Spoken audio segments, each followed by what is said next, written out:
NH4Cl, और एक salt ले लेते हैं हम लोग से for example CH3 COOH and so on.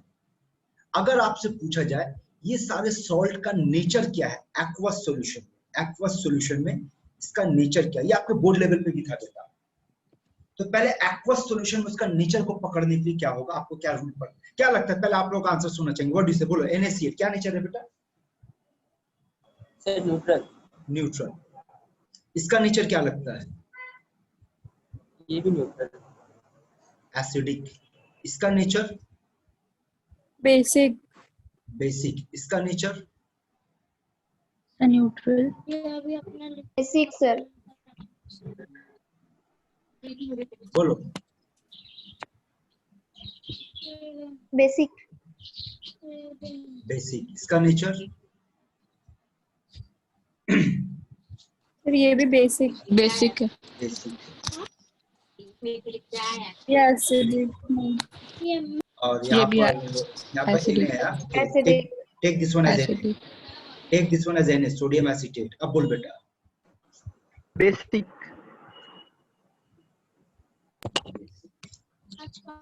इसी टॉपिक पे बेटा आज हम लोग पढ़ने जा रहे हैं। हम लोग ये पढ़ेंगे कि कौन सा सॉल्ट का एक्वस मीडियम में नेचर क्या होगा, और नेचर के साथ साथ हम लोग ये पता करेंगे कि उसका पीएच का वैल्यू क्या होगा। ठीक है, अब जो लोग आंसर नहीं दे पाए थोड़ा वेट करो बेटा, जब इस टॉपिक को लेकर के आगे बढ़ेंगे तो हम लोग करेंगे। ठीक है, और देखते हैं, पहला शुरू करते हैं। सबसे पहले हाइड्रोलाइसिस ऑफ सॉल्ट, লবণের আর্দ্র বিশ্লেষণ। শুনতে পাচ্ছিস বাকি মারা? হ্যাঁ। তোদের যদি যেখানে অসুবিধা হবে বলবি যে স্যার একটু বাংলায় বলে দিন, আমি তো অতটা বাংলা জানি না, তবু চেষ্টা করব। হ্যাঁ ঠিক আছে। हाइड्रोलाइसिस ऑफ सॉल्ट है बेटा, ये देखो क्या होता है हाइड्रोलाइसिस ऑफ सॉल्ट, एकदम फंडामेंटल, दिमाग में बैठा ले, कई जगह पर काम आएगा। It is nothing but reverse of neutralization. ये न्यूट्रलाइजेशन का बिल्कुल उल्टा तरीका होता है, रिवर्स ऑफ न्यूट्रलाइजेशन। हाँ, फॉर एग्जाम्पल आप लोग अगर याद होगा बेटा, इस चैप्टर में हम लोग डिफॉल्ट एसिड का फॉर्मूला क्या पढ़ रहे हैं, HA, और डिफॉल्ट बेस का फॉर्मूला क्या पढ़ रहे थे, BOH। अब बताओ एसिड और बेस मिलकर के क्या देगा बेटा? बात करते रहना, चुप करके क्लास मत करना। डिस्कशन पे आओगे, काउंटर क्वेश्चन करोगे तो ज्यादा सीख पाओगे। Salt and water. सॉल्ट का फॉर्मूला बता, सॉल्ट का फॉर्मूला बोल बेटा। AB। AB नहीं, यही गलत हो गया, इसीलिए सब BA। यही बात होता है, यही समझना बेटा। वाई BA सोच कर देखो तुम, क्योंकि यहाँ पर आपके पास H प्लस है, A माइनस है, B प्लस है, OH माइनस है। तो सॉल्ट क्या होता है, पहले प्लस या पहले माइनस? पहले प्लस। उस हिसाब से हमारा क्या होना चाहिए, BA होना चाहिए। ठीक है ना, यहाँ तक क्लियर है? तो अगर बात करेंगे, ये एक रिवर्सिबल रिएक्शन है। रिएक्शन को ध्यान से देख और बोल, फॉरवर्ड डायरेक्शन में क्या हो रहा है, न्यूट्रलाइजेशन हो रहा है। बोल बेटा। Yes sir. क्या फॉरवर्ड डायरेक्शन में न्यूट्रलाइजेशन हो रहा है इस तरफ, है ना भाई, क्योंकि एसिड और बेस रिएक्ट कर रहा है इस तरफ और सॉल्ट और वाटर दे रहा है। लेकिन अगर बैकवर्ड की बात करेंगे तो आप क्या कहना चाहोगे? आप देखो सॉल्ट में पानी डाल दिया गया, तो बैकवर्ड का नाम क्या हो जाएगा, हाइड्रोलाइसिस ऑफ सॉल्ट। समझ में आ रहा? तो कह सकते हैं ये लाइन क्लियर है बेटा, reverse of neutralization. Yes sir. ठीक है, और आप में से कोई एक बंदा है जिसका बैकग्राउंड का साउंड आ रहा है, या तो बंद करो बेटा, अपना बैकग्राउंड चेंज करो या बंद करो प्लीज। ठीक है, चलो तो दिमाग में ये बैठा लेना बेटा आप लोगों को कि जब भी सॉल्ट का हाइड्रोलाइसिस होगा ये न्यूट्रलाइजेशन का बिल्कुल उल्टा। यानी कि अब इसका उल्टा होने का क्या मतलब हो रहा है? उल्टा होने का ये मतलब हो रहा है कि अगर सॉल्ट में पानी डाल दिया जाए तो अपने को वो एसिड और वो बेस मिल जाएगा जिससे कि वो सॉल्ट को तैयार किया गया था। ठीक है, यहां तक की बात। अब यहां देखो, ये हाइड्रोलाइसिस ऑफ सॉल्ट को आप 4 कैटेगरी में डिवाइड कर सकते हैं, बट बिफोर दैट आपको एक और लैंग्वेज जानना होगा। वो लैंग्वेज सुन लो क्या है।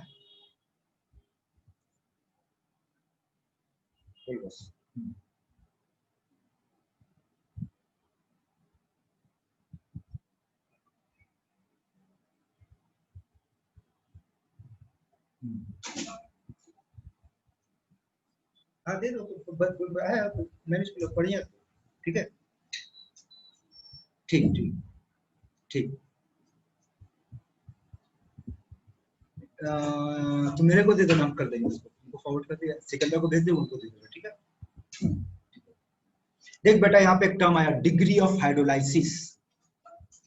डिग्री ऑफ हाइड्रोलाइसिस को अगर आप डिफाइन करोगे तो डिग्री ऑफ हाइड्रोलाइसिस का जो डेफिनेशन होगा वो होगा number of moles of salt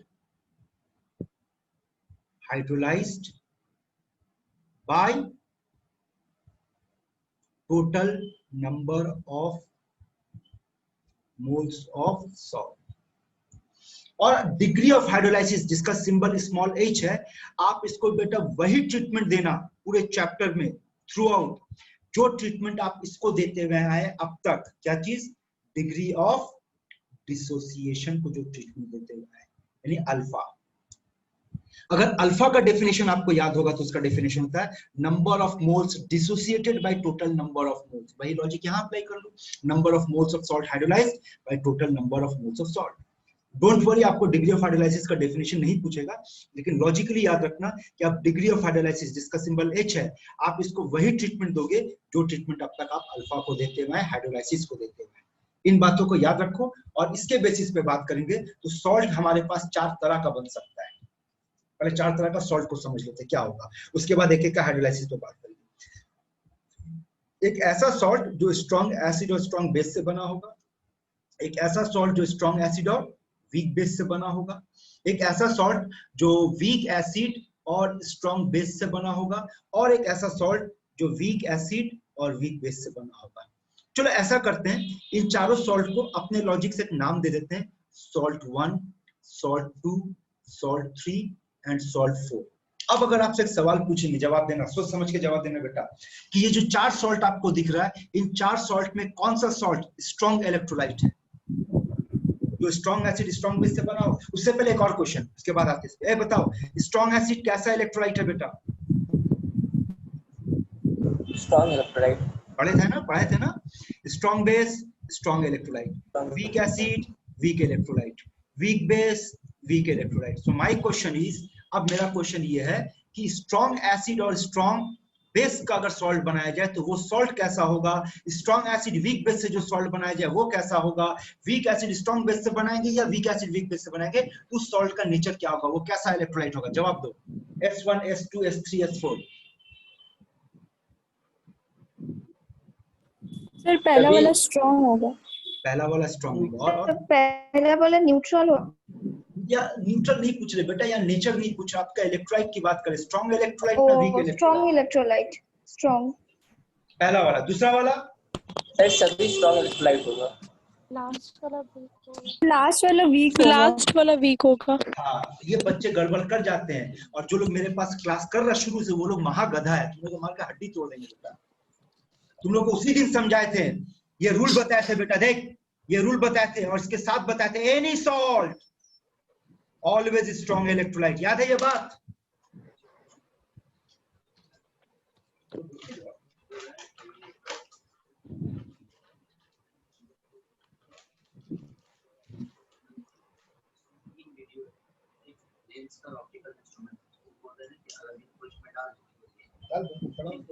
इससे पहले वीडियो अपलोड कर, मुझे एडिट करना, लिंक भेज दो, मजा डाल। बोल बेटा, समझ आ रहा बात? कोई भी सॉल्ट हो बेटा, याद रखना, चाहे वो स्ट्रॉन्ग एसिड स्ट्रॉन्ग बेस से बना हो, स्ट्रॉन्ग एसिड वीक बेस से बना हो, या किसी भी तरीके से बना, अगर वो सॉल्ट है तो बाय डिफॉल्ट याद रखना वो स्ट्रॉन्ग इलेक्ट्रोलाइट है। बेटे इस चैप्टर में आपको कई जगह पर जरूरत पड़ेगा कौन स्ट्रॉन्ग इलेक्ट्रोलाइट है कौन वीक इलेक्ट्रोलाइट है, इसीलिए इस चैप्टर के शुरुआत में ये नॉलेज आप लोग को हम दे दिए थे। ये नियम याद रखना, strong acid strong base strong electrolyte, weak acid weak base weak electrolyte, और सॉल्ट चाहे कोई भी हो आप उसको हमेशा स्ट्रॉन्ग इलेक्ट्रोलाइट की कैटेगरी में रखना। यहाँ तक किसी को कोई डाउट, कुछ पूछना चाहोगे? आगे बढ़े। चलो अब एक एक करके बात करते हैं। पहला, hydrolysis of salt of strong acid and strong base. पहला का देखो आंसर क्या है, पहला याद रखना नो हाइड्रोलाइसिस।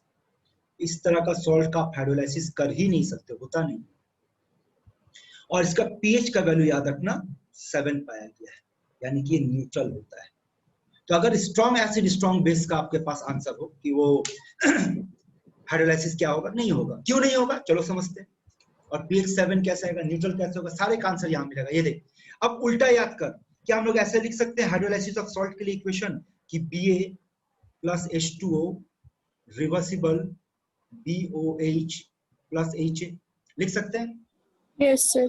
ये है ना हमारा। अब देखो यहाँ पर बताओ ये कैसा इलेक्ट्रोलाइट है बेटा? स्ट्रॉन्ग।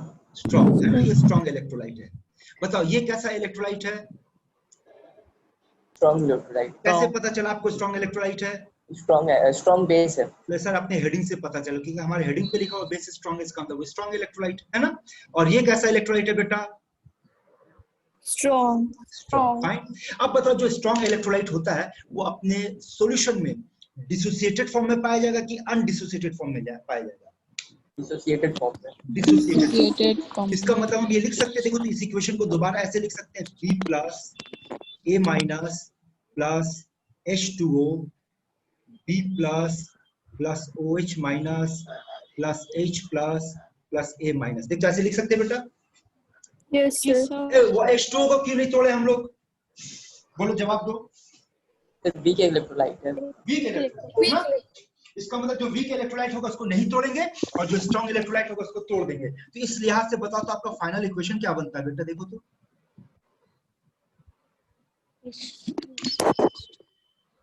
ये बन रहा है। Yes sir. यहाँ तो सॉल्ट बचे ही नहीं बेटा, हाइड्रोलाइसिस का होगा, तो यहाँ पर हाइड्रोलाइसिस हुआ ही नहीं। क्लियर है सबको? Yes sir. तो सॉल्यूशन में बचा क्या? सॉल्यूशन में तो सिर्फ पानी बचा, तो पानी का pH 7 होगा, न्यूट्रल होगा नेचर। ठीक है, क्लियर है? Any doubt? Yes sir. चलिए बेटा आगे बढ़े। ठीक है, बड़े आगे दूसरे हेडिंग पे आते हैं, दूसरे कैटेगरी पे बात करते हैं। अब हम लोग मान लो पढ़ते हैं और सुन रहे बेटा लोग, दूसरे के बाद तीसरा आप लोगों को 5 मिनट का टाइम देंगे, भले ही डिराइवेशन आपके यहाँ नहीं है, पर अभी दूसरा का जो डिराइवेशन पढ़ाएंगे, तीसरा का डिराइवेशन हूबहू नकल होगा।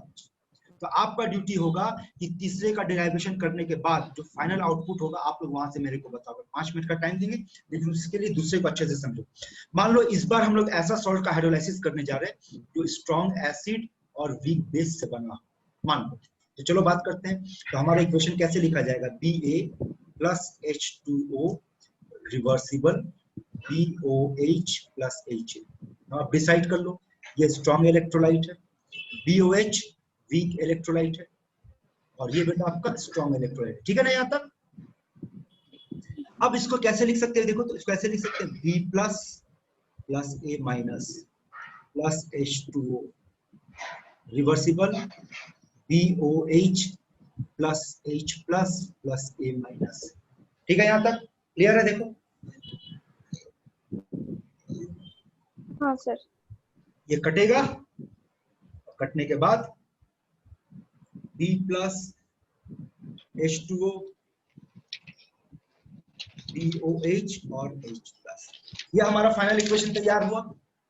ठीक है, अब बताओ अगर आपसे एक सवाल पूछा जाए कि अगर एक स्ट्रॉन्ग एसिड और वीक बेस का सॉल्ट का हाइड्रोलाइसिस करेंगे, सॉल्यूशन का नेचर क्या होगा? नेचर, तो क्या जवाब देना चाहोगे आप लोग? एसिडिक। और उसका प्रूफ आपको यहाँ देखने को मिलेगा। ये देखो आपको हाइड्रोलाइसिस के बाद सॉल्यूशन में क्या दिख रहा है? H प्लस दिख रहा है। और याद रखने का लॉजिक बड़ा सिंपल होगा बेटा, जो स्ट्रॉन्ग होगा वो इफेक्ट दिखेगा आपको। देखो पिछली बार दोनों स्ट्रॉन्ग था, इफेक्ट क्या हो गया? न्यूट्रल हो गया, है ना। लेकिन इस बार एसिड स्ट्रॉन्ग है, उसका नेचर एसिडिक होगा, और उसके पास आपका प्रूफ है इक्वेशन वाइज ये। और साथ ही साथ इस हाइड्रोलाइसिस को एक और नाम से पुकारा जाता है, इसको कहा गया बेटा cationic hydrolysis. This is known as cationic hydrolysis. सोचो तो क्यों कहा गया कटायनिक हाइड्रोलाइसिस? सोचो। क्योंकि कैटायन मिला है। नहीं, आप यहाँ पर कटायन का हाइड्रोलाइसिस कर रहे हैं, यहाँ पर एक्चुअली में हाइड्रोलाइसिस B प्लस का हुआ है, क्योंकि A माइनस तो कट गया, है ना। हाँ। इस तरह का हाइड्रोलाइसिस को कटायनिक हाइड्रोलाइसिस कहेंगे। ठीक है, अब आगे बढ़ते बेटा। देखो मान लो ये इनिशियली 1 था, ये क्या होगा? 0 होगा, ये 0 होगा। बोल ये क्या लिखेंगे? 1 माइनस अल्फा। तो हाँ।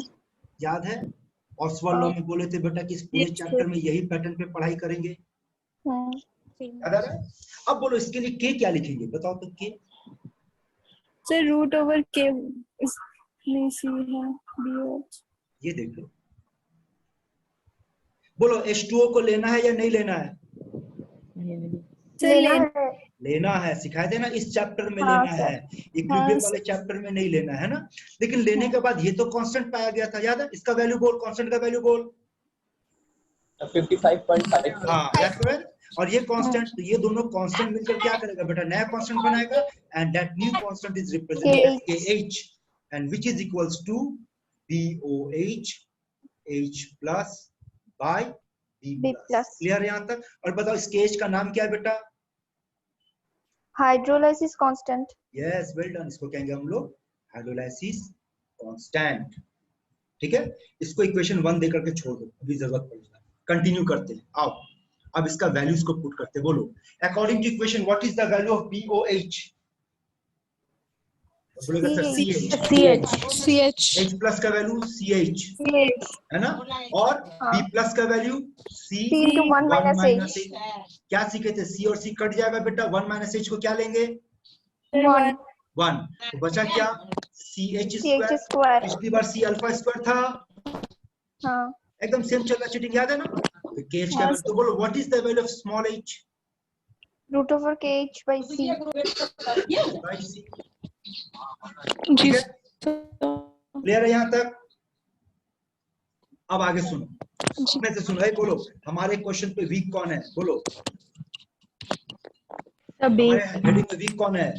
बेस। तो देखो, तो ये खुद से लिख सकते हैं, फॉर वीक बेस, खुद से लिख सकते हैं, for weak base KB equals to B plus OH minus by BOH। Remember this equation, याद है आप लोगों को?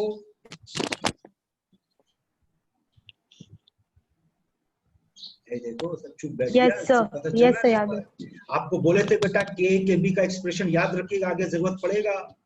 ठीक है, अब यहां से इसको इक्वेशन 2 दे देते हैं, इक्वेशन 2। अब मेरे को जवाब दो, बोलो इक्वेशन 1 into 2, चलो मल्टीप्लाई करते, ध्यान से देखो। तो देखो, तो ये लिख सकते हैं KH into KB equals to, बोलो क्या क्या कटेगा? B प्लस कट जाएगा, देखो तो। हाँ सर, और कौन कट गया BOH बेटा? तो बचा क्या? BOH भी। H प्लस का कंसंट्रेशन और OH माइनस। मतलब क्या बचा? KW। KW। हाँ, K तो यहाँ से KH का वैल्यू क्या आया बेटा? KW by KB। by KB। ये पहला आउटपुट, ये पहला आउटपुट रट जाइए इसको।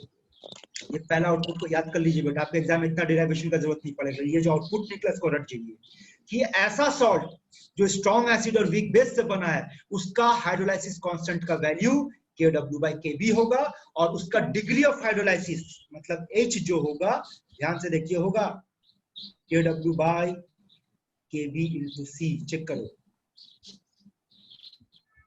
यहां से मिलाओ, KH का वैल्यू पुट करो,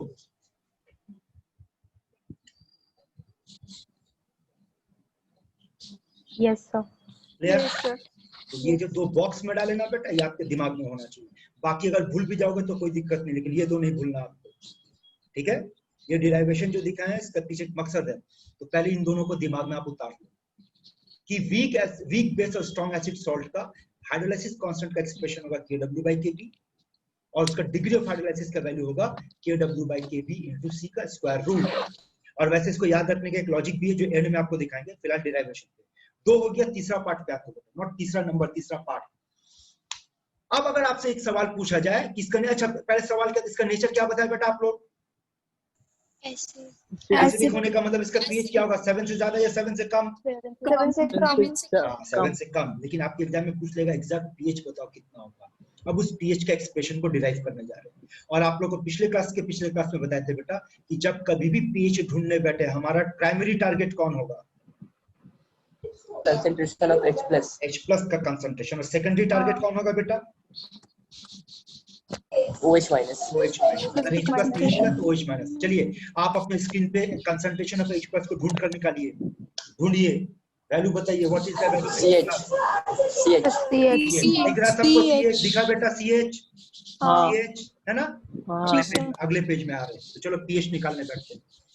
H plus equals to CH equals to C into under root KW by KB into C equals to under root kW into C by KB. Clear to all?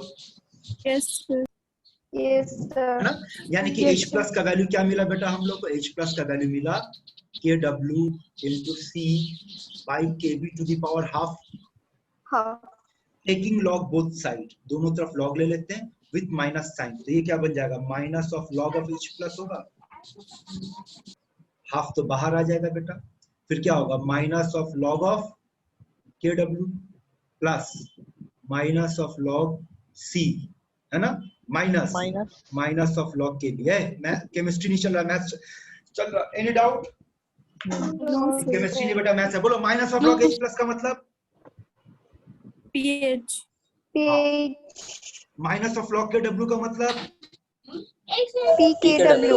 और minus of log C का कोई मतलब नहीं, तो उसको वैसे ही छोड़ दिए। Minus minus of log KB का मतलब? pKb. PKB. Now what is the value of PKW? 14. Half multiply कर दो, 14. क्या बनेगा? देख तो अब ये बनता है 7.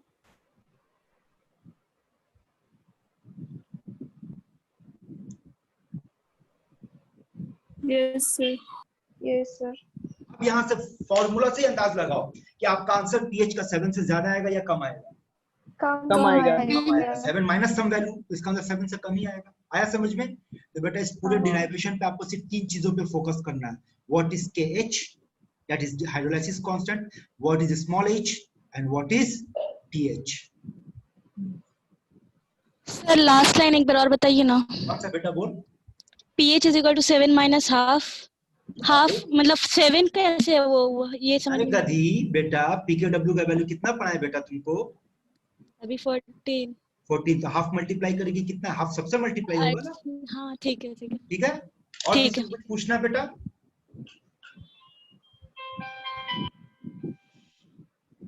तो नहीं, तो अगला हेडिंग आपको दे रहे, डिराइवेशन पे लग जाइए।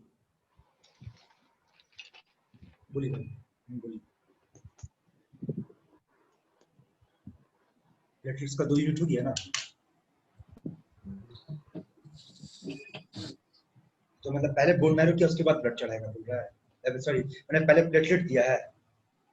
अच्छा, इसका मतलब वो इसीलिए ना कि ताकि बोन मैरो के बाद जो ब्लीडिंग हो, हाँ, तो उसको कंट्रोल कर।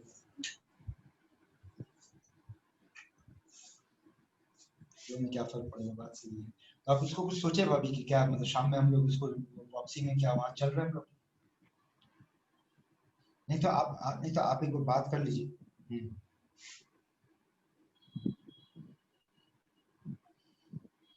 नहीं तो ये ऐसा बात नहीं है, हम लोग चाहे तो कल भी कर सकते हैं, क्योंकि देखिए आज ऑलरेडी इसको तो मिल जाएगा, सपोर्ट मिल जा रहा है, तो सपोर्ट के लिए आज ये कल उसको हम लोग नहीं होगा तो सुबह नाश्ता वास्ता करके। जाकिर भाई नहीं पहुंचे अभी तक? नहीं रहबर भाई से मेरी बात अभी तक नहीं हो पाया, बात कर लेंगे उनसे।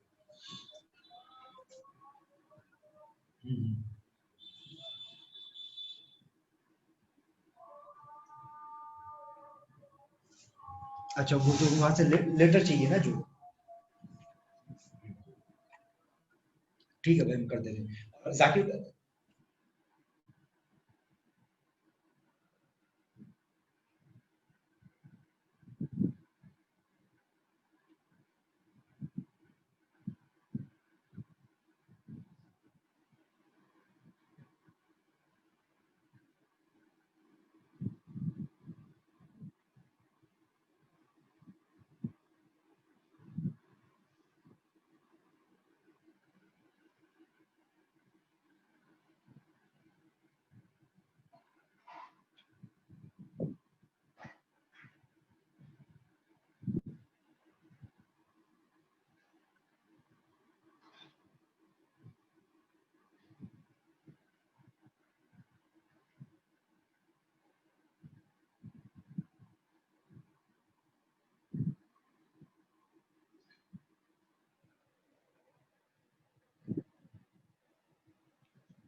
आप लोग डिराइव कर रहे बेटा?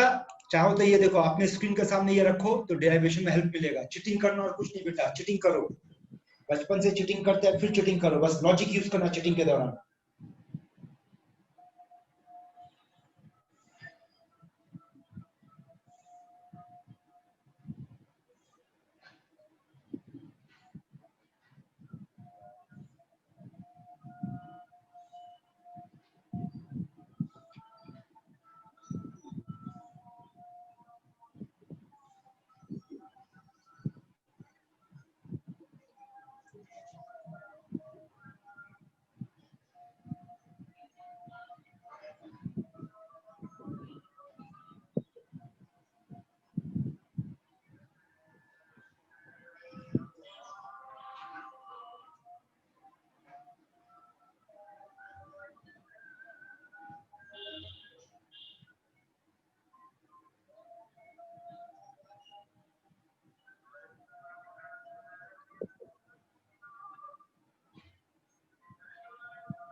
सर बोलो। हाँ सर, KH का वैल्यू आ गया, KH equals to KW by KA। Well done. और sir H equals to root under root KW by KA into C। Yes, sir. Perfect है ना। बस इसका मतलब देखो बहुत लॉजिकल है। जब आपका वीक बेस था तो KW के नीचे KB आया, और जब आपका वीक एसिड था बेटा तो KW के नीचे K आ गया, है ना। अब इसका पीएच पे सोचो। अब देखो यहाँ पर आपको करना क्या होगा, OH माइनस आपके पास दिखिए आपके डेरिवेशन पे, तो OH माइनस इक्वल्स टू क्या आएगा, CH, हाँ सर। है ना। बस OH माइनस से POH निकालो एंड तक, टिल एंड। बस एंड में जाकर जो फाइनल POH निकलेगा 14 से माइनस कर देना, वो पीएच बन जाएगा। चलो ट्राई करो, देखो क्या आता है। Sir, 7 plus half log C plus pKa. Exactly exactly. Sir log C plus pKa होगा। हाँ पीके, ये होगा 7 प्लस हाफ, है ना, और ब्रैकेट में होगा बेटा log C प्लस पीके। और इस बार देखो आपका पीएच 7 से ज्यादा आ रहा है, बेसिक नेचर शो कर रहा है। देख लो बेटा, किसी को कुछ पूछना है? স্যার কেবিটা কিভাবে বার করছেন একটু বলবেন? কোনটা কোনটা বল। কেবি। কেবিটা কি করে বার করলাম? হ্যাঁ হ্যাঁ। তার মানে তুই দেখ, ব্যাপারটা হচ্ছে তুই যদি প্রথমে ক্লাসটা করিসনি তাহলে সেই জন্য ভুলে গেছিস বা জানিস না, লিখে দিচ্ছি।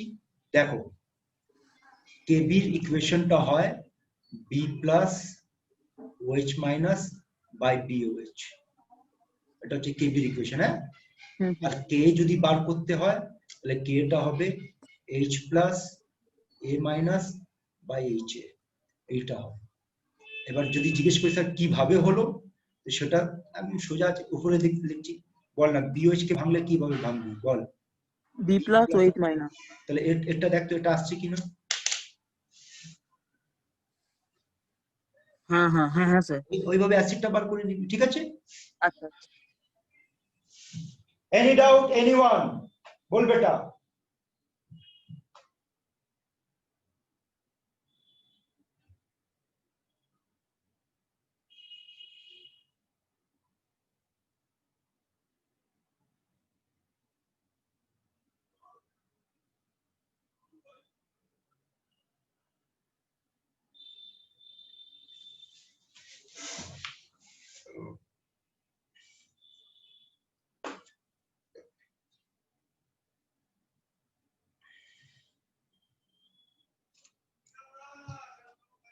बोलो, कुछ पूछना है बेटा लोग? नहीं सर, हो गया। नहीं sir. अगर आपसे पूछा जाए, फिर से आप लॉजिकल बात देख से ध्यान से सुना, NaCl, Na2SO4, CaNO3 whole 2,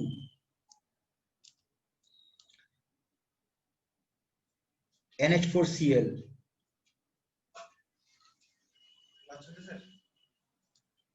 CH3COONA, CH3COONH4। आइए फिर से बात करते हैं, नेचर बोल बेटा इसका।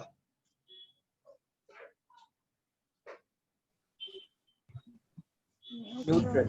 न्यूट्रल। कैसे? आप बोलेगे सर ये NaOH बेस और HCl एसिड से बना है, जो कि दोनों ही स्ट्रॉन्ग है, और अगर दोनों स्ट्रॉन्ग होगा तो न्यूट्रल नेचर होगा। अगला गेस कर बेटा लोग, गेस कर। न्यूट्रल। नेक्स्ट गेस कर। न्यूट्रल। न्यूट्रल। कैल्शियम हाइड्रोक्साइड और नाइट्रिक एसिड दोनों ही स्ट्रॉन्ग है बेटा, बोलो गेस करो। न्यूट्रल। एसिड, क्योंकि आप बोलोगे सर NH4OH बेस है और HCl एसिड है ना। इस बार कौन स्ट्रॉन्ग है बेटा? एसिड। एसिड, है ना। एसिड। इसको गेस कर बेटा, इसको गेस कर। बेसिक। एसिड। है ना, क्लियर है, क्योंकि आपके पास वीक एसिड है जो कि ऑर्गेनिक एसिड है बेटा, और आपके पास एक स्ट्रॉन्ग बेस है। क्लियर है ना। NaOH. इसमें दोनों ही वीक है। हाँ, इसमें दोनों ही वीक है, तो आंसर क्या होगा?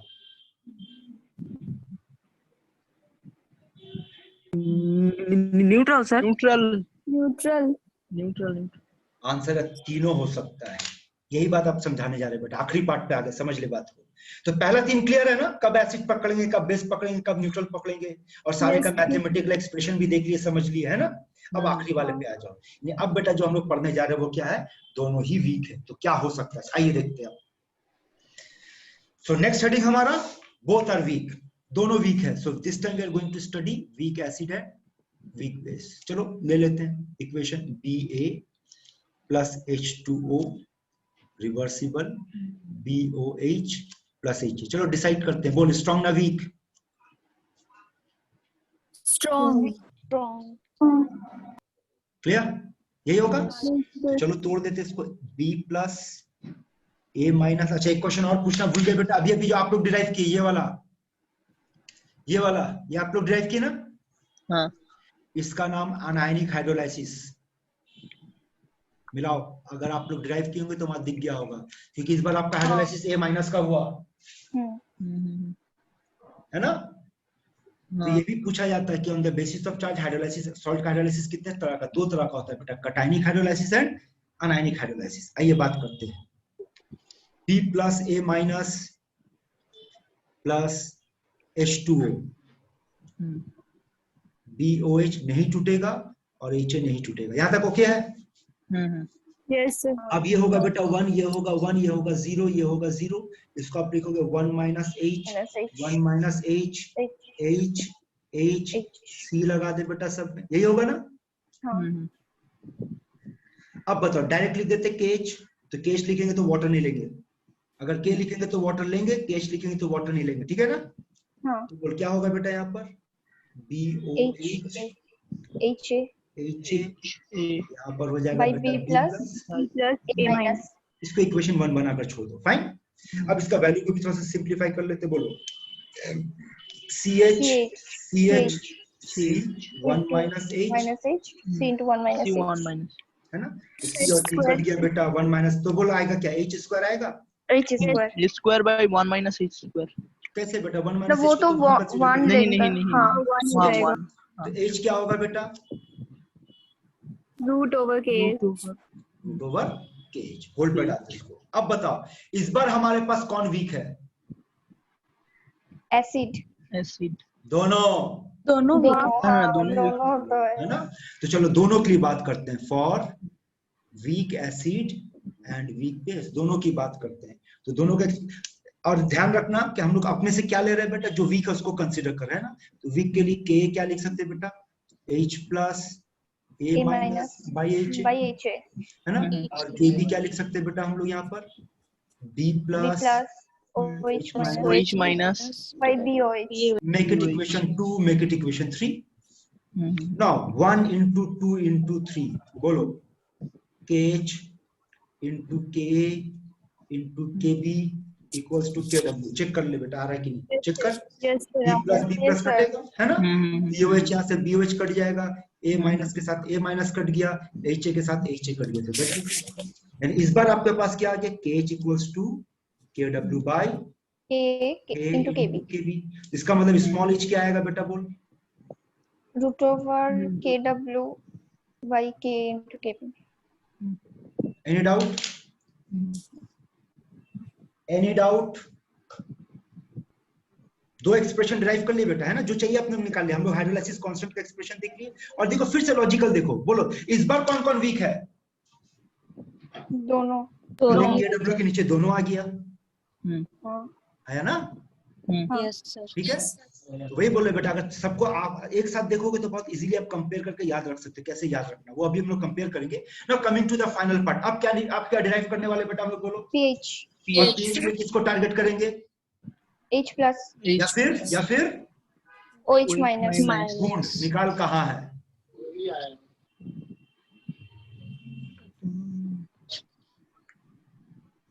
बोल ढूंढ निकाल कहाँ है। नहीं है तो इसका क्या ये मतलब निकलेगा कि pH नहीं है बेटा। अब देखो आपको बता रहे क्या इक्वेशन 2 में H प्लस है। हाँ सर। चलो वहीं से बात करते हैं। अब इक्वेशन 2 को टारगेट करते हैं, वैसे इक्वेशन 3 से भी काम हो जाएगा, लेकिन 3 से मेरा काम बढ़ जाएगा, फिर 14 से माइनस करना पड़ेगा, तो 3 और 2 पे टारगेट कर है ना। तो 2 पे बात करते हैं, तो इक्वेशन 2 को फिर से लिख रहे बेटा। इक्वेशन 2 को लिख सकते हैं हम लोग k is equals to h plus a minus by h। Fine, तो बोलिए यहाँ से h प्लस क्या आएगा? Ka into HA by A minus. तो चलिए वैल्यू बताओ हम वापस जा रहे हैं। HA और A माइनस का वैल्यू बताओ, ढूंढो। HA और A माइनस का वैल्यू, HA का वैल्यू CH है ना, और A माइनस का वैल्यू C1 माइनस H है ना। C1 माइनस H पुट कर देते बेटा, KA यहाँ पे हो गया CH और हो गया C1 माइनस H, C और C कैंसिल, 1 माइनस H 1 तो क्या बन गया K into H। और अभी हम लोग H को क्या पढ़े थे बेटा? Root over KW by KW by K into KB. So can we write something like this? H plus is equals to KW into KA by KB to the power half. Yes, sir. लिख सकते हैं। अब थोड़ा direct मारे बेटा, बीच से 2-3 step गायब करे, डायरेक्ट बोले taking log both side with minus sign, this will become PH। Half बाहर रहेगा, ये बन जाएगा PKW plus PKA minus PKB आएगा। हाँ चलो और सिंपलीफाई करते हैं, बोलो हाफ मल्टीप्लाई कर दो तो देखिए 7 plus 7 plus half PK into PK minus PKB। आया समझ में?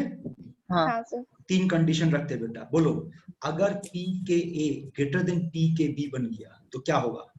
पीएच बोल, एसिडिक। तो बोल अगर ये बड़ा है और ये छोटा है तो आंसर पॉजिटिव आएगा।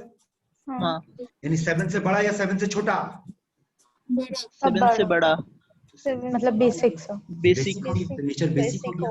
अगर कहेंगे बेटा PKA equals to PKB, neutral साथ न्यूट्रल हो गया। हाँ। और अगर कहेंगे बेटा PKA less than PKB, acidic हुआ ना बेटा? तीनों आंसर आया कि नहीं, समझ आया? हाँ हाँ हाँ सर। तो ये हो गया बेटा वीक एसिड और वीक सॉल्ट का खेला। अब देखो यहाँ एक और मजेदार चीज आपको देखने को मिलेगा। आपका जो लॉजिक है वो अब भी काम कर रहा है। हमारा लॉजिक क्या था कि जो स्ट्रांग होगा वो इफेक्ट दिखेगा, है ना? यही पढ़े थे ना? अब आओ तो चेक करते हैं इसको। बोलो अगर यहाँ PKA ज्यादा है, पहले वाले मामले में अगर यहाँ PKA ज्यादा है और PKB कम है तो बोल कौन स्ट्रांग हो गया?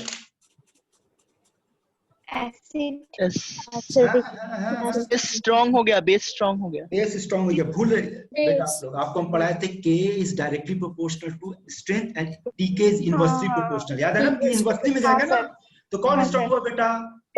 बेसिक आंसर बेसिक आया। मैच कर अभी भी वो लॉजिक, इसमें चेक कर कौन स्ट्रांग?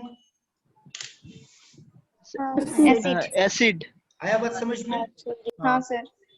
तो ये था बेटा आपका हाइड्रोलाइसिस ऑफ सॉल्ट का कांसेप्ट और सारा डिराइवेशन दिखा दिए। डिराइवेशन दिखाने का मकसद ये आखिरी वाला था ताकि आप समझ पाओ कि तीनों कैसे बना, किस न्यूट्रल भी हो सकता है, एसिडिक भी हो सकता है, बेसिक भी हो सकता है। उम्मीद है सबको क्लियर है। Anyone any doubt? बोल फिर से बात करेंगे।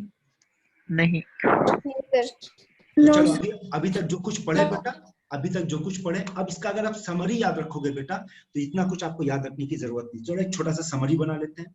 सॉल्ट, और थोड़ा सा हाथ इधर उधर भागेगा क्योंकि इस पे इतना बैलेंस नहीं है बेटा। सॉल्ट के बाद बात करते हैं हम लोग KH का, फिर बात करते हैं हम लोग H का, फिर हम लोग बात करते हैं pH का, और सबसे आखिर में बात करेंगे नेचर का।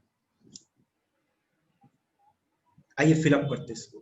और फिलअप करने तुम लोग को जो नोट्स भेजे बेटा देखना वो चार्ट बना हुआ आपके नोट्स में ये दिया गया है, ठीक है ना? फिर भी यहाँ पे बात करते हैं। बोलो अगर स्ट्रॉन्ग एसिड और स्ट्रॉन्ग बेस का सॉल्ट हुआ तो उसका KH नहीं होगा, H नहीं होगा, pH 7 होगा, नेचर न्यूट्रल होगा। बोल आया कि नहीं बात समझ?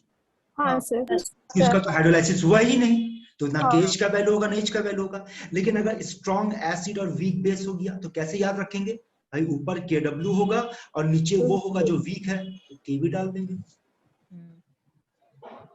है ना?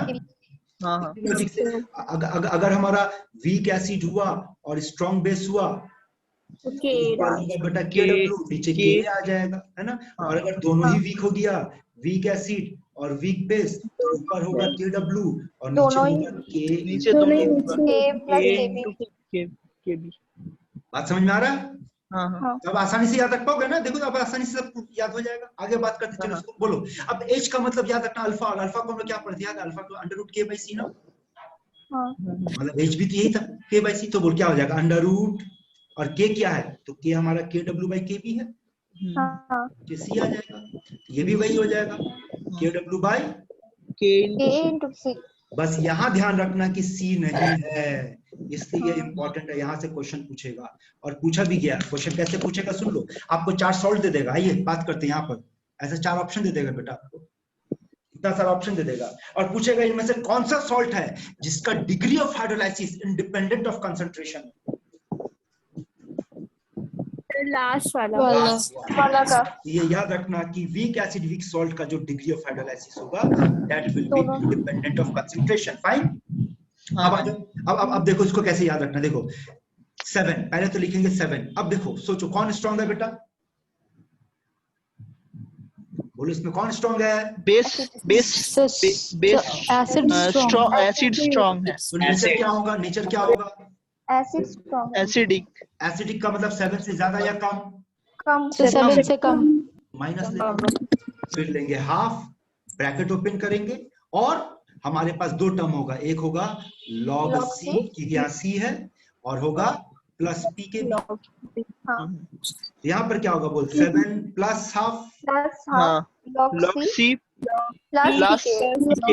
K और यहाँ पर होगा 7 प्लस हाफ, इस बार C नहीं होगा, KB minus minus minus KB। PKB। इसका नेचर एसिडिक, इसका नेचर बेसिक, यहाँ पर ऑल आ जाएगा। तो चार्ट क्लियर है? हाँ हाँ तो थोड़ा ध्यान दोगे बेटा, प्रैक्टिस करोगे, लॉजिक लगाओगे, तो ये पूरा का पूरा डेटा आपको अपने आप याद हो जाएगा, और यहीं से कैसा क्वेश्चन पूछेगा। चलिए अब उस पे आते हैं। यहाँ तक सबको क्लियर है बेटा? हाँ हाँ हाँ सर।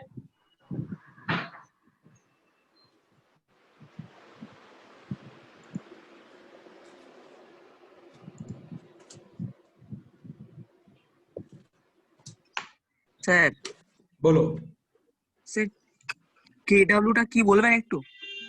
KW নাম হচ্ছে ionic product of water. KW নামটা হচ্ছে আয়নিক প্রোডাক্ট অফ ওয়াটার। একবার বলে দিচ্ছি শুনে নিন। KW নাম হচ্ছে ionic product of water, ionic product of water. আর এর ম্যাথমেটিক্যাল এক্সপ্রেশনটা হচ্ছে H+ ইনটু OH মাইনাস। ঠিক।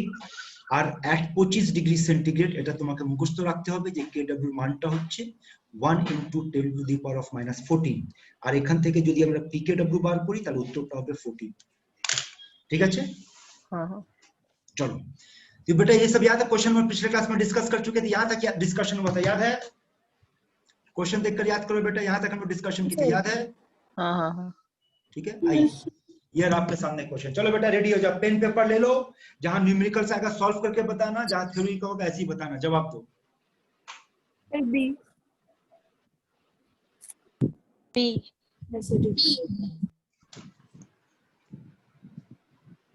सी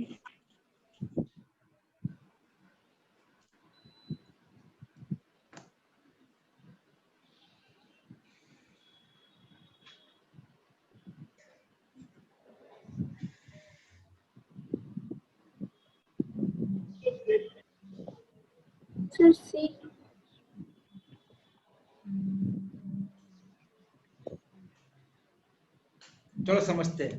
देखो ये फंसाने वाला क्वेश्चन था, गेस कर बोलो तो यहाँ कौन कौन सा एसिड और बेस है?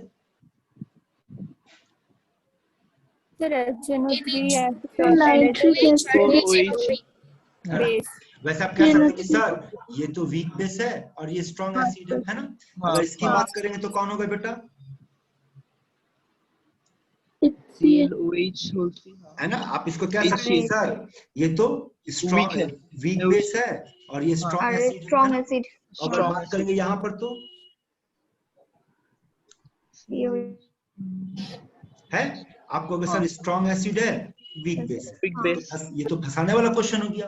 पर पूछा मोस्ट एसिडिक, तो मोस्ट एसिडिक होने के बेस को कमजोर कर दे। हाँ हाँ अब सोचो सबसे कमजोर बेस कौन होना चाहिए? याद है, पढ़ा है? ये सब हाँ NH4 NH4 दरअसल में ये अमोनिया का सॉल्यूशन बेटा, ammonia is a very weak base, याद रखना अमोनिया काफी वीक बेस होता है। ठीक है, आइए अगला क्वेश्चन बेटा आप लोग बनाइए।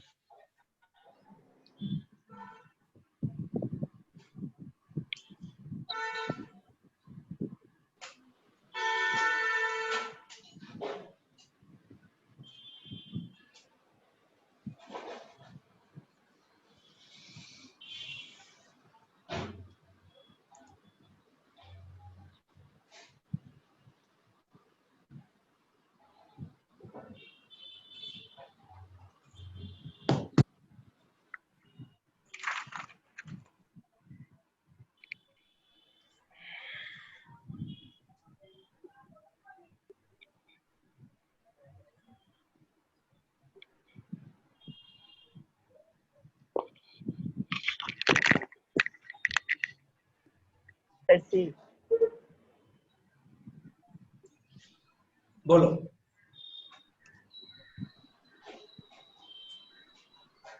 ऐसे हो गया। बाकी लोग और कोशिश करो, देखो बेटा क्या आंसर आ रहा है। हाँ सर, सी सर।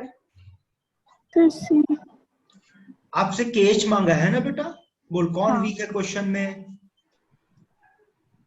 एसिड तो नीचे के होगा, ऊपर हाँ। KW होगा, KW का value 10 to the power of -14 -14 देख, ठीक है ना, 10 टू द पावर ऑफ -14। हाँ और के का वैल्यू बेटा 10 to the power of -4। Solve कर, बोल क्या आंसर आ रहा है? सी। Any doubt? ये बड़े नो सर।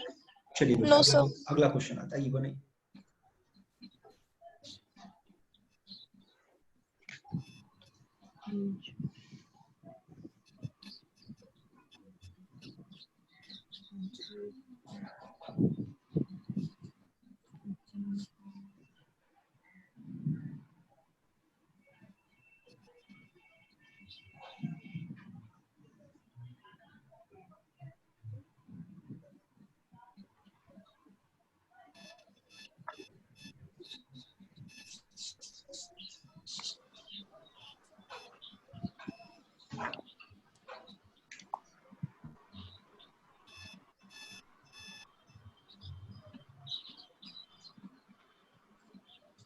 सर ए।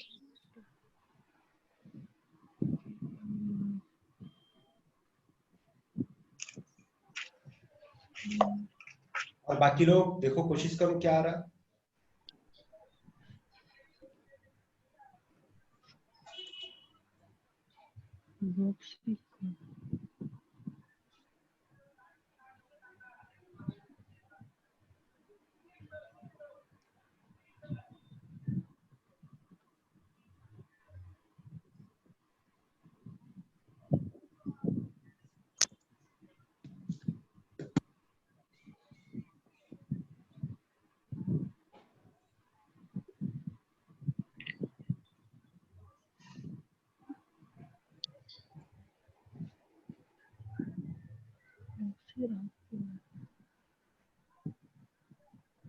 डी।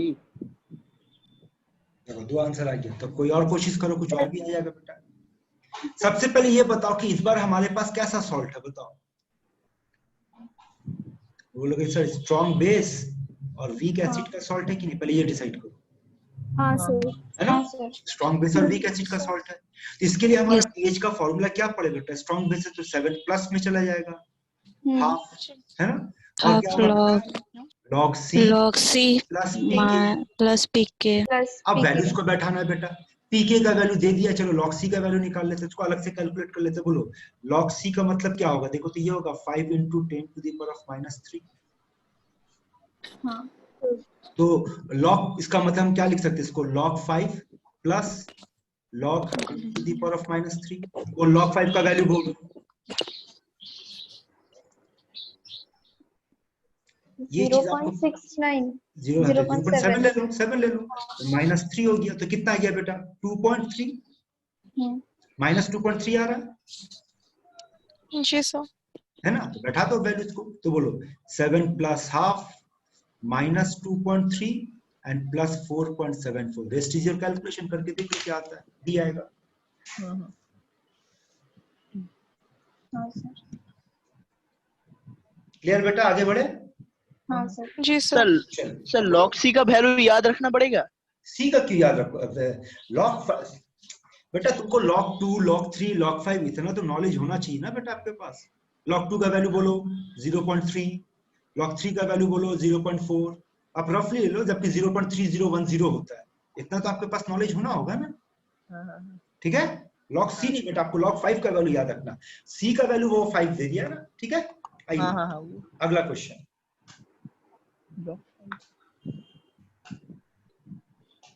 ओरली बनेगा बेटा, मेंटल कैलकुलेशन से बना ले।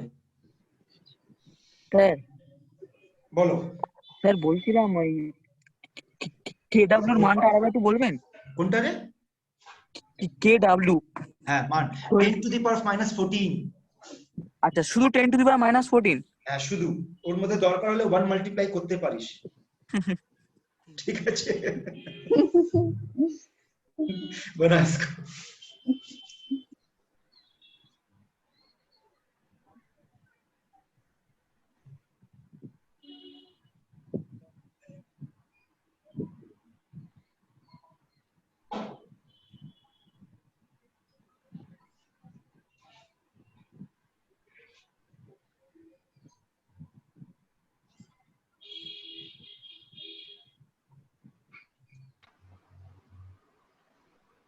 Sir C yes sir C आ रहा है। सी। Yes sir. हाँ सर सी। है सिंपल, कौन सा फॉर्मूला से बना? 7 + ½ pKa - pKb, पीकेबी। है ना। हाँ सर।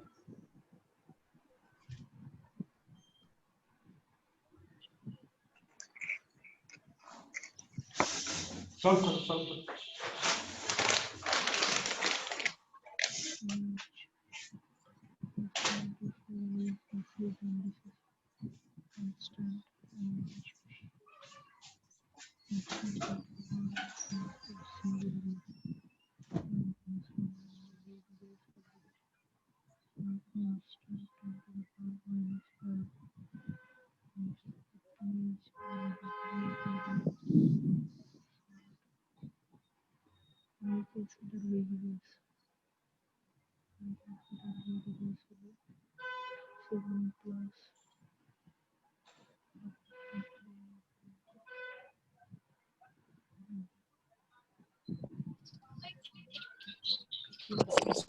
Sir option C.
बोलो बेटा लोग, सर ऑप्शन आंसर सी।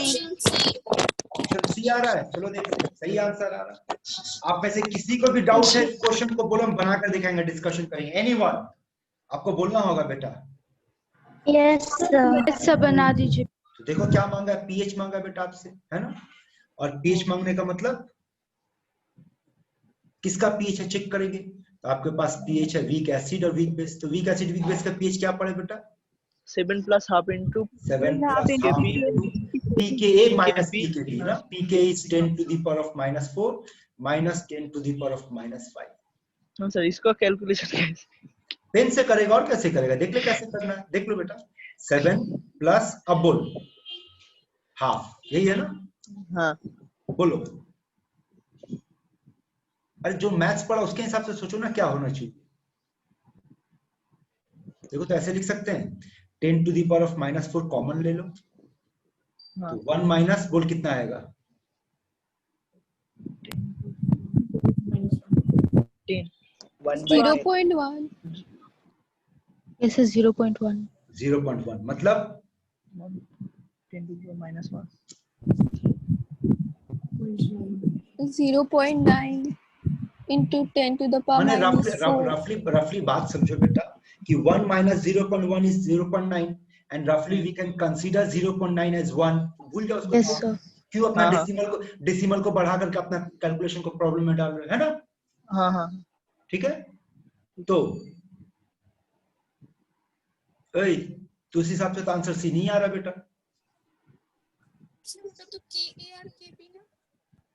हाँ देखो हम गलती किए, मेरा मिस्टेक है, तुम लोग भी गलती करवा रहा मेरे से, सॉरी सॉरी सॉरी। ये तो के का मान दिया है, पढ़, डिस के का मान दिया है और ये के बी, तो पी के कितना हुआ बेटा?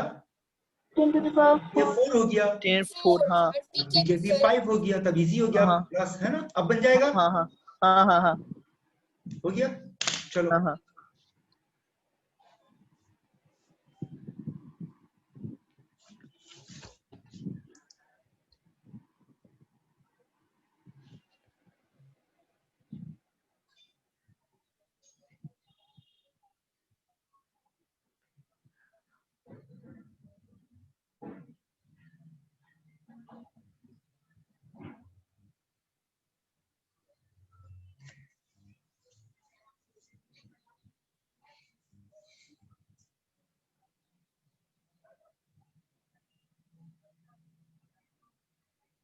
Sir option B.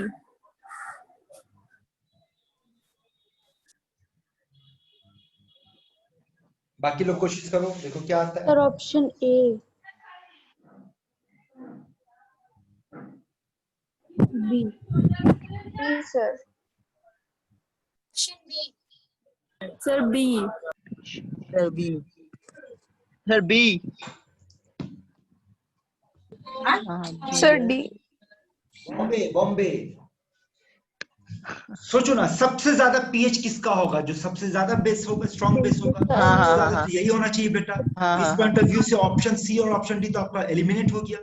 हाँ, और सबसे कम किसका होगा? जो सबसे वीक एसिड होगा, तो ये है। हाँ, अब आपको लाके हाँ। फंसा दी, देखो लास्ट में दोनों वही रख दिया, तब आपको डिसाइड करना इन दोनों में, है ना। अब ये हाँ, हाँ। NH4OH वीक बेस है, ये स्ट्रॉन्ग बेस है, हाँ। जिसका पीएच ज्यादा होगा तो इसका पीएच यहाँ ज्यादा है।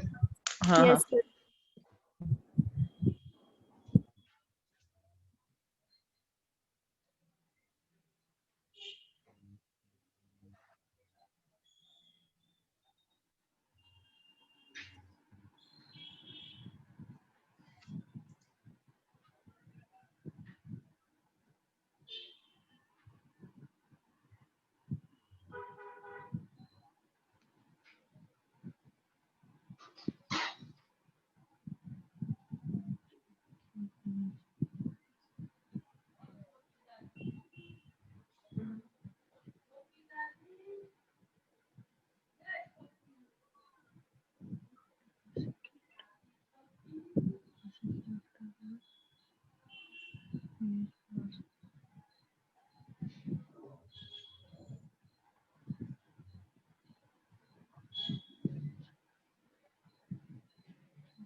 सर ऑप्शन सी।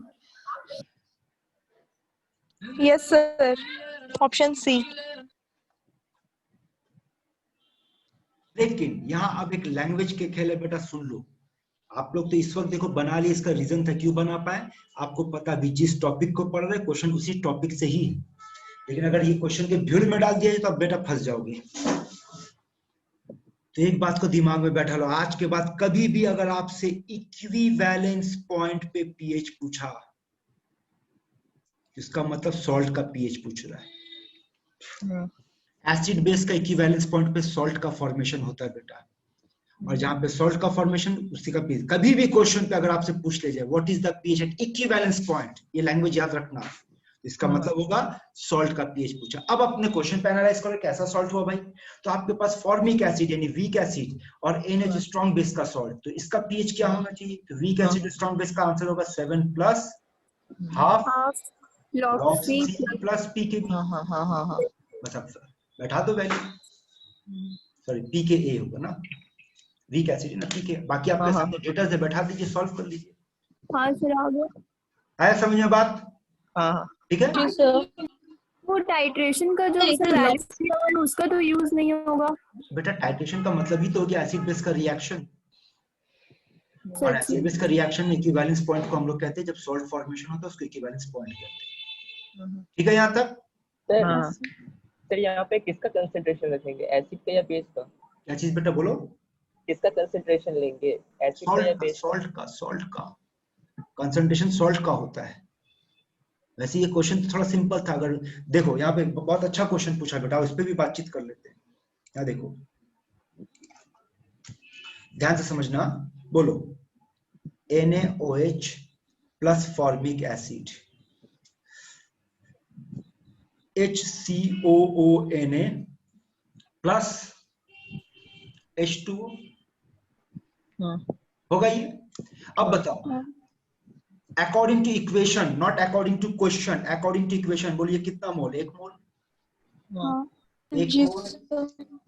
1 मोल है ना। अगर ये 1 मोलैरिटी होता है बेटा, यही होगा ना। हाँ सर। हमारे क्वेश्चन पे बोला 0.1 मोलैरिटी, इसको भी बोला 0.1 मोलैरिटी, तो ये कितना हो जाएगा? 0.1। अगर ये डिफरेंट दे दिया होता तो आपको पता करना होता कि सॉल्ट का कंसंट्रेशन क्या है। जी समझ रहे बात को बेटा? ठीक है ना। हाँ सर। ये सब भी कंसेप्ट रहेगा यहाँ पे, ठीक है ना। अच्छा क्वेश्चन था बेटा, गुड। तो ये पढ़े बेटा अभी तक क्या, सॉल्ट का हाइड्रोलाइसिस पे बात की, ठीक है। आगे का जो क्वेश्चन हम लोग पढ़ने वाले बेटा ये आज के लिए नहीं, अगले क्लास में। किसका है पढ़ो इस बार, किसका पीएच का बात हो रहा है? Acid indicator. इंडिकेटर का बात हो रहा है, इंडिकेटर का बात हो रहा है। तो सुनो, अब 2 मिनट बातचीत करेंगे बेटा आप लोग, यहाँ सुनो।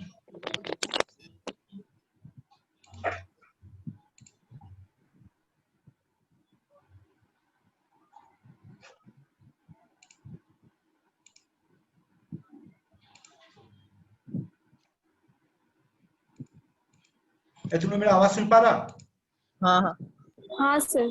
जा ये कैसे हो गया यार, तुम लोग मेरा आवाज सुन पा रहे पर आप लोग हम, ओ अच्छा मेरा ही दिमाग खराब।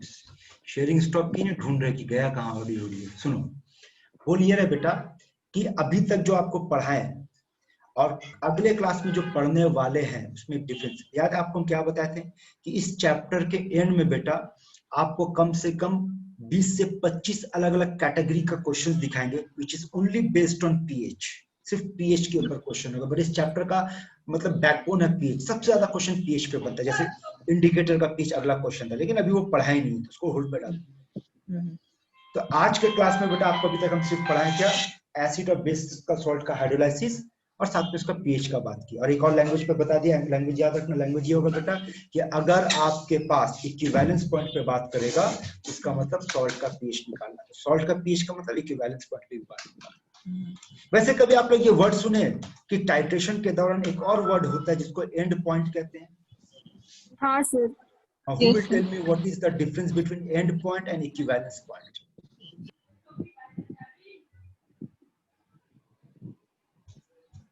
एंड पॉइंट और इक्विवेलेंस पॉइंट में क्या फर्क होता है? तो सुन लो उसका डिफरेंस क्या बेटा। अगर इक्विवेलेंस पॉइंट है यानी उस वक्त सॉल्ट फॉर्म हुआ, सॉल्ट होगा, और अगर एंड पॉइंट है तो इसका मतलब होगा कलर चेंज हुआ है। इंडिकेटर का जब कलर चेंज होता है उसको एंड पॉइंट कहते हैं, और जब सॉल्ट का फॉर्मेशन होता है उसको इक्विवेलेंस पॉइंट कहते हैं, ठीक है। और इस पे थोड़ी देर बात करेंगे, इस पे भी कुछ बात करते हैं। तुम लोग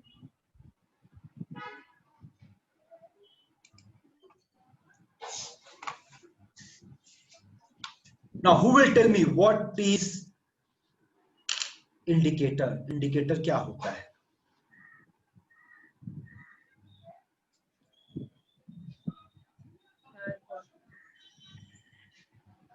बोलो।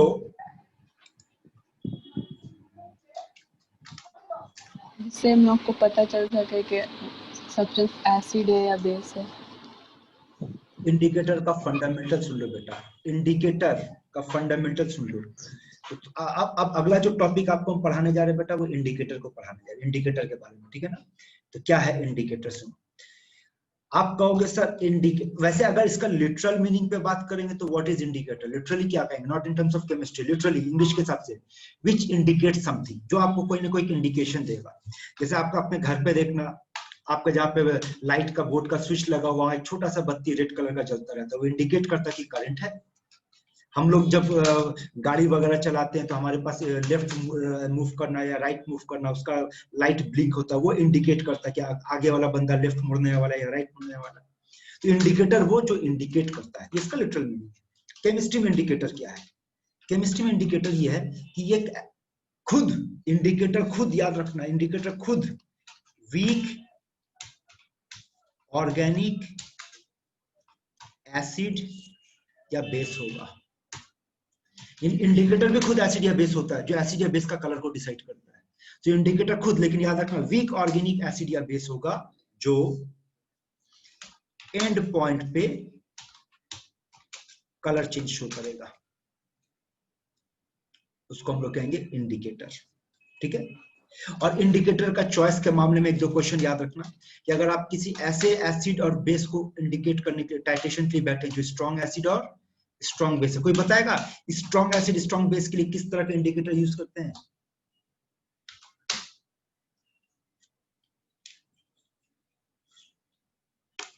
अब बोलो, वीक एसिड और स्ट्रॉन्ग बेस के लिए किस इंडिकेटर का इस्तेमाल करते हैं?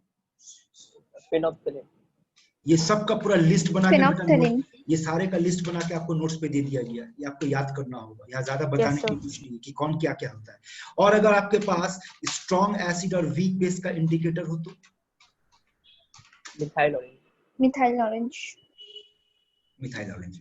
और अगर आपके पास वीक एसिड और वीक बेस का इंडिकेटर हो तो आंसर सुन लो। No indicator. हाँ, कोई इंडिकेटर नहीं होता बेटा, ये याद रखना है। क्यों नहीं होता? इसका जवाब भी वही है क्योंकि इंडिकेटर खुद वीक एसिड और वीक बेस जो है खुद इतना वीक होता है कि वो वीक एसिड वीक बेस का एंड पॉइंट को कैच नहीं कर पाता, वहां पे कलर चेंज नहीं होता है। अब यहाँ पे सवाल है कि कलर चेंज का कंसेप्ट, ये कलर चेंज कैसे होता है, ठीक है। आप में से कोई बताएगा कि फेनोप्थलीन के मामले में क्या कलर देखने को पाया गया, किस मामले में क्या कलर होता है? Sir pink. पिंक बोलने से थोड़ी ना होगा, पूरा बोलो। सर एसिडिक के कलरलेस और बेसिक के पिंक। एसिड में कलरलेस और बेसिक में पिंक, यही है। हाँ सर।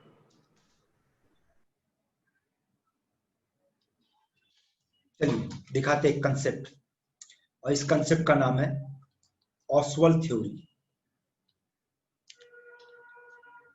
और ऑसवाल्ड थ्योरी जो है वो बेस्ड है आपका ला शैक्टर प्रिंसिपल के ऊपर, ठीक है। जैसे कि यहां देखो, फेनोप्थलीन जो होता है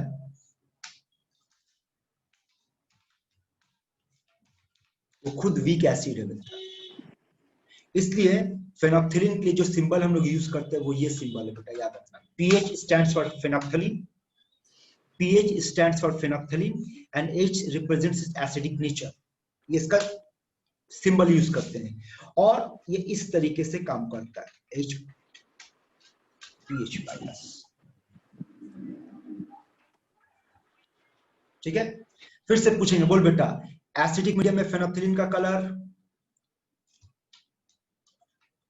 बेसिक मीडियम में फेनोप्थलीन का कलर, यही पढ़े ना आप लोग? पिंक। हाँ यही पढ़े ना। अब देखो ये काम कैसे करता है।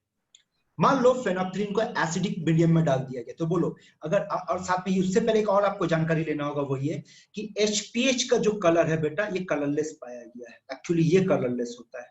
और इसका जो आयन होता है after loss of pH minus, इसका कलर पिंक पाया गया है, यानी कि इसका जो कंजुगेट बेस है उसका कलर पिंक है, फेनोप्थलीन का जो कंजुगेट बेस है उसका कलर पिंक है, ठीक है। अब देखो यहां पर, बोलो अगर इस पूरे सिस्टम को एसिडिक मीडियम में डाल दिया जाए, बोलो अब लास्ट हार्टलेट प्रिंसिपल अप्लाई करो, तो एसिडिक मीडियम में H प्लस का वैल्यू ज्यादा होगा या कम होगा?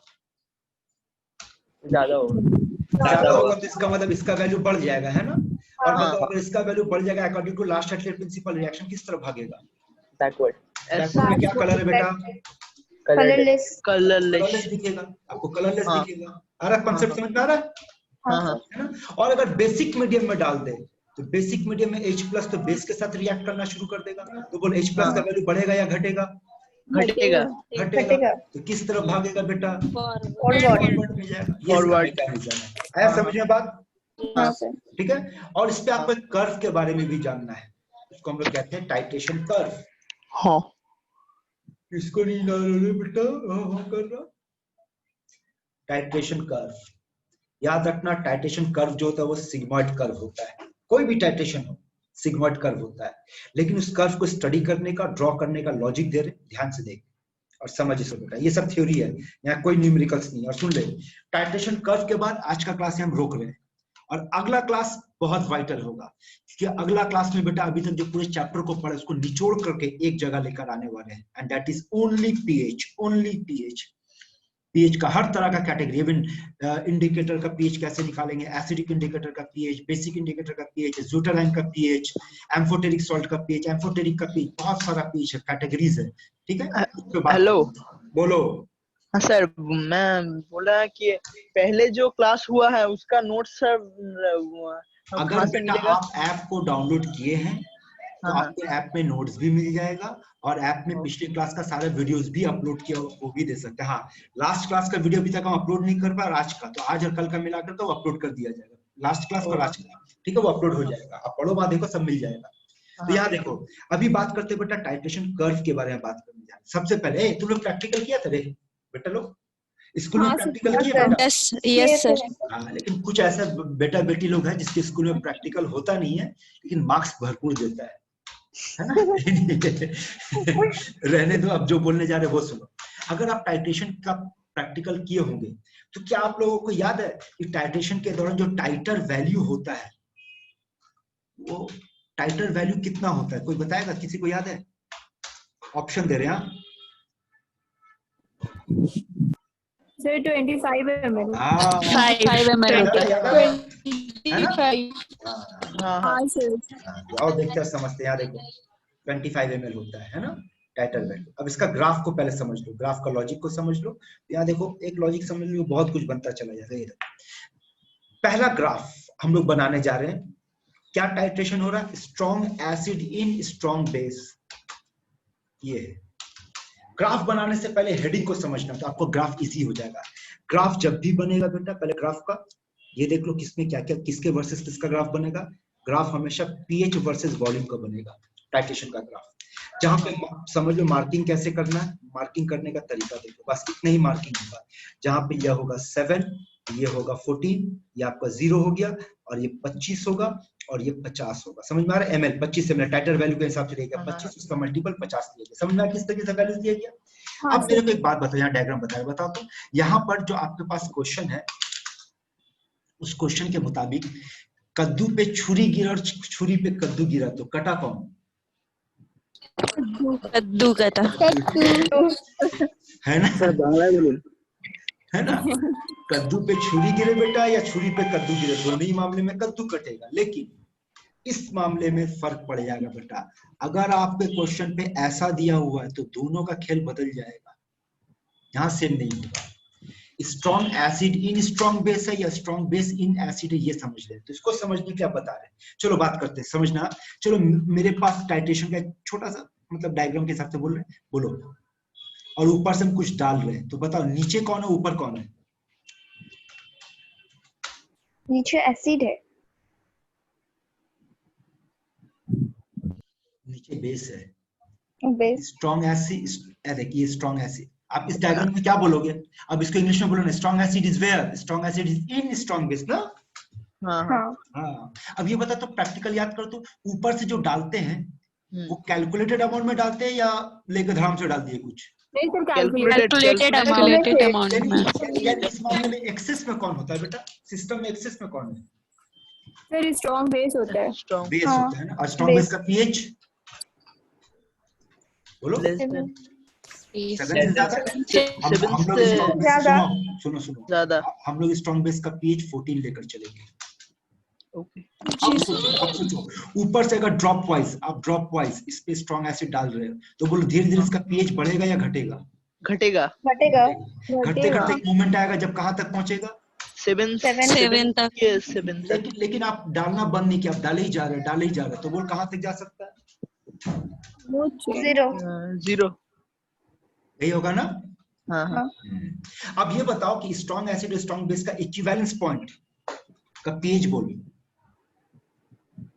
7 पॉइंट समथिंग। काहे का 7 पॉइंट समथिंग पे गधा? इक्विवेलेंस पॉइंट का मतलब सॉल्ट हो गया। हाँ हाँ अभी सिखाया ना इक्विवेलेंस हाँ, पॉइंट का हाँ, मतलब तो सॉल्ट हुआ बेटा। हाँ, तो हाँ, सॉल्ट को बोल स्ट्रॉन्ग एसिड स्ट्रॉन्ग बेस का बोल 7 है ना?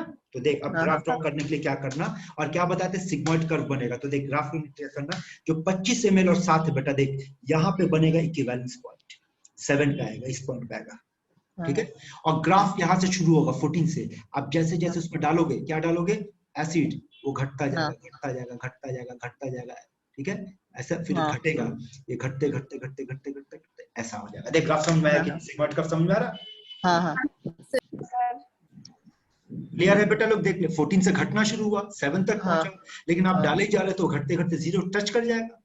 हाँ तो इसी लॉजिक से सोचो अगर इस बार हम लोग ग्राफ को बनाने बैठे हैं ऐसे, ये हमारा pH है बेटा, ये हमारा वॉल्यूम है, ये हमारा 7 पॉइंट हो गया, ये 14 ले लेते हैं, ये 25 है और ये 50 है। तो बोलिए इसका इक्विवेलेंस पॉइंट कहां बनने वाला है? 7 पे ही बनने वाला है। यहाँ कहीं पहले इक्विवेलेंस पॉइंट को गेस कर लेना तो ड्रॉ करने में आसान हो जाएगा, है ना? अब बताओ ग्राफ शुरू कहां से होगा? सर नीचे से होगा, है ना? हाँ, और नीचे से बढ़ता जाएगा, है ना? हाँ हाँ बढ़ करके कहां तक जाएगा? मेरे पास काफी सारी दूसरी फैशनेबल चीजें भी हैं। बोल आया समझ में? हाँ सर। यानी कि जब भी ग्राफ बनेगा बेटा, अगर हेडिंग पलटेगा तो ग्राफ एक दूसरे का मिरर इमेज हो जाएगा। हाँ हाँ क्लियर है बेटा? आगे बढ़े, हाँ हाँ चलिए आगे बढ़ते हैं। तीसरा हेडिंग देखो, मान लो इस बार हमारा हेडिंग है strong acid in weak base. फिर से लॉजिक से सोचना, मेरे पास नीचे कौन है बोल? Weak base. Strong base heading पढ़ना रे। Strong weak base weak base. इसका मतलब इसका pH क्या पकड़ेंगे? 14 नहीं पकड़ेंगे, but we will consider somewhere in between 7 to 14। हाँ हाँ समझ रहा बात? हाँ हाँ लेकिन ऊपर से जो डालेंगे वो तो स्ट्रॉन्ग एसिड है। हाँ हाँ अच्छा अब सोच तो इसका इक्विवेलेंस पॉइंट इसका कहां पे तैयार होना चाहिए? 7 पे ही होगा। सोच कर देख, स्ट्रॉन्ग एसिड वीक बेस का 7 से कम।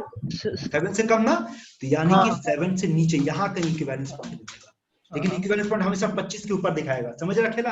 हाँ हाँ अब ग्राफ कहां से शुरू करेंगे? ऊपर से 14 और 17 14 और 7 हाँ समवेयर इन बिटवीन ये। हाँ हाँ और खत्म कहां पे करेंगे बेटा? 0 पे, क्योंकि स्ट्रॉन्ग एसिड है। हाँ हाँ आ रहा समझ में ग्राफ ड्रॉ करना? Yes sir. तो बोलना 4 नंबर क्या करेंगे बेटा अगर आपको हेडिंग दे दी है weak base in strong acid? तो बोले सर यही ग्राफ बनाएंगे, उल्टा कर देंगे। हाँ हाँ अरे बात समझ में? हाँ 5 नंबर सोचो, अब अगर हेडिंग है, पिछला क्या हेडिंग था बेटा हमारा? स्ट्रॉन्ग एसिड ना। अब अगर हमारा हेडिंग है weak acid in strong base, तो बोलो ये 25 और ये 7 और ये 14, बोल इसका इक्विवेलेंस पॉइंट डिसाइड कर पहले। मोर देन 7 और 14 सर 7 पे। Somewhere here it will start something like this, हाँ है ना? अब देख, लेकिन इस बार ये टच नहीं करेगा, ऐसा रह जाएगा। हाँ हाँ हाँ सर। हाँ समझ रहे हो? स्ट्रॉन्ग है। सिंपल हाँ हाँ है ना? बेस स्ट्रॉन्ग है। हाँ हाँ बेस स्ट्रॉन्ग इसलिए 14 से शुरू हुआ, हाँ, हाँ, पर एसिड तो वीक है, तो वो एसिड 0 तक वीक है। हाँ हाँ हाँ तो बोल इसका उल्टा बन जाएगा फिर से, हाँ हाँ सर। ये नंबर भी बन जाएगा। हाँ 7 नंबर अगर आपसे बोल दिया जाए वीक एसिड और वीक बेस, तो बेटा इसका ड्रॉ करना मुश्किल हो जाता है क्योंकि इसका इक्विवेलेंस पॉइंट डिसाइड नहीं हो पाता है।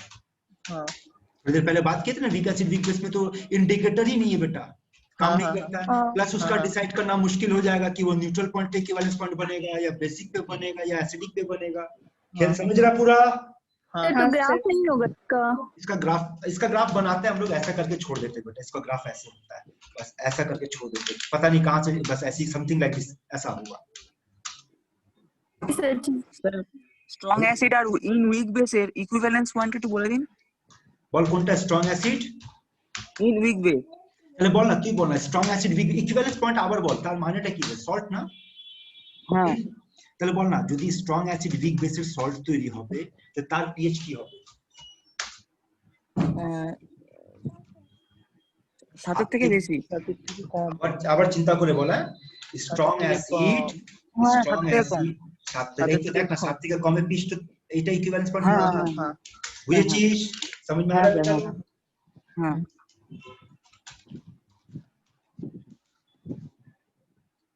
ये ग्राफ समझ में आया बेटा, ग्राफ का खेला? हाँ, हाँ। हाँ सर। सुनो आप। आज का क्लास यहीं तक होगा बेटा।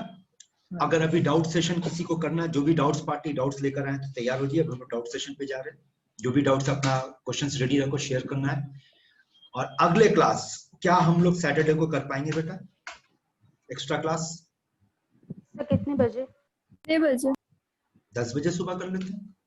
हाँ सर। हाँ सर ठीक। Yes sir.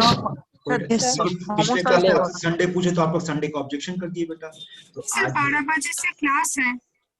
छोड़ देंगे बात। 11:30 बजे छोड़ देंगे, 11:35 पे छोड़ देंगे, जाते रहोगे 11:40 में छोड़ देंगे बेटा, ठीक है? Okay sir. স্যার আমার 10:30 থেকে 1টা অবধি পড়া। এই রে এখানে আচ্ছা ধর দুটো থেকে যদি রাখি असुविधा नहीं सर। অসুবিধা নেই হবে। होगा सर। होगा। यार तो नीट निकालने से ज्यादा टफ काम किया बच्चों के साथ बैठ के टाइम सेट करना एक्स्ट्रा। इतना बिजी बच्चा लोग इतना पढ़ता है पता नहीं। ए सेजल बेटा कहाँ गई बेटी? सेजल कहाँ रे? तू गदी दिख नहीं रही, कहाँ गई? ए क्लास समझ में आ रहा गदी तुमको? हाँ यस सर। और एक कौन बेटा था ना क्या? शर्मिन सुल्ताना। ए तुमको समझ में आया बेटा क्लास? Yes sir. सर इसके पहले का जो हो गया वो सब क्या होगा? उसके लिए बेटा आप देखना, आप जिस ग्रुप में आपको जहाँ पे ये मैसेज मिला वहाँ विश्वजीत बोलकर एक बंदा होगा, आप उसको कांटेक्ट कीजिए, वो आपको सारा फॉर्मेलिटीज कंप्लीट करवा देगा, ऐप डाउनलोड करवा देगा बेटा। और उस ऐप के अंदर जो पिछले क्लासेस का सारा रिकॉर्डेड वीडियो मिल जाएगा, जितना चैप्टर्स पढ़ाई हुआ उसका नोट्स असाइनमेंट सारा उसी में मौजूद है, मिल जाएगा, ठीक है? अच्छा স্যার আগের চ্যাপ্টারগুলো রিভিশন করাবেন না? रिविजन माने রিভিশন মানে যেগুলো মানে আবার কি করাবেন তাই জিজ্ঞাসা করছি। মানে যারা बेटा सुनो, शुरू में तो हम लोग रिकॉर्डिंग नहीं किए थे, पहला 2-3 चैप्टर का, तो हाँ, उसको सर। बैठ के खुद सेल्फ रिकॉर्डिंग करके उसको हम चढ़ा देंगे, लेकिन अभी से जो चलेगा वो कंटिन्यू वो चलता, रिकॉर्डिंग चलता है, ठीक है ठीक ना? है सर।